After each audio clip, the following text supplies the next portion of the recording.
United must surely weigh at the long-term future of Ruben Amorim after their latest loss has led to the emergence of damning statistics.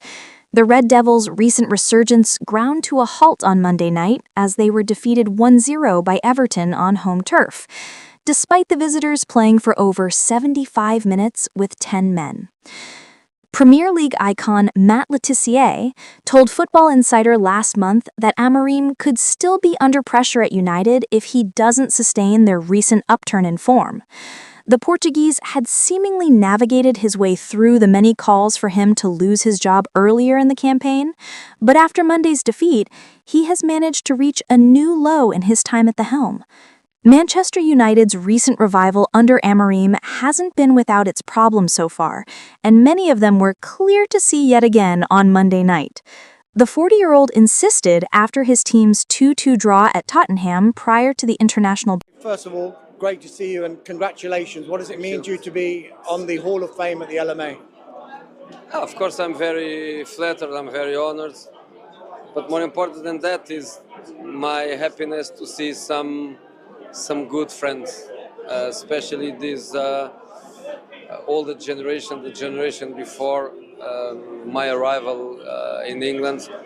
It's amazing to see them all, and you know, really great emotion. Mr. Roy Hodgson, Sir Alex, Martin O'Neill. It's amazing to see them. The impact on Manchester United, of course, is huge in the sense of for how many years Man United is not involved in any European competition, but at the same time it looks like they are supporting Ruben, they are giving him time and conditions to go forward. And that's, as I read some quotes from him saying that he's happy that he come and had already this 6 months. When I went to Porto, it happened the same to me. I went in January, I had a difficult 6 months. We were struggling even to qualify for UEFA Cup. And then happened what happened 2 days after. So, but when you ask me if I was cheering, I was divided because by one side, I love United. I have a fantastic relation with Ruben. Yeah, it'd be interesting, won't it?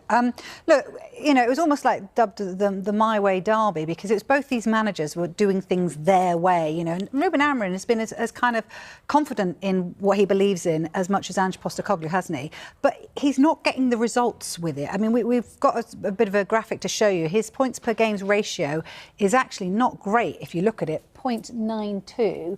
You know, after 26 games. I know that's the thing you really need to look at there in terms of the games, but, you know, Paul Jewell, 0.94. Obviously, that was, you know, his expedition with Derby, who obviously have that record of being the lowest points in terms of the Premier League. Neil Warnock there, Steve Cooper, and then Ruben Amorim comes along. So has he done enough to deserve time and actually deserve backing for the club this summer? Should he have changed his ways? What should he have done with what he had, do you think? I don't know who to begin with, because we had this discussion off air, shall we say, and I just want my popcorn and I'm going to sit back. So, Darren, I'm going to start with you.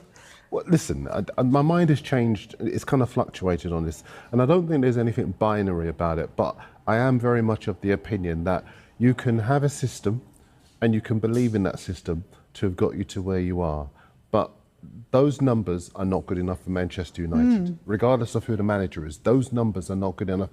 And my point is that once you are in situ, the club can be backing you, as they have done. They did Ten Hag, people disagreed with it, people agreed with it. They're backing him. But I think that once he's in the chair and he sees that his system is not working with that group of players, then for me, it's incumbent on him to switch to a system that allows them to win games and get points. Because sticking with the system that he had, then what you're doing is, the more you lose games, particularly to clubs that you should not be losing games to, particularly at Old Trafford as well, the more you are affecting your own reputation, the club's reputation, morale is going down.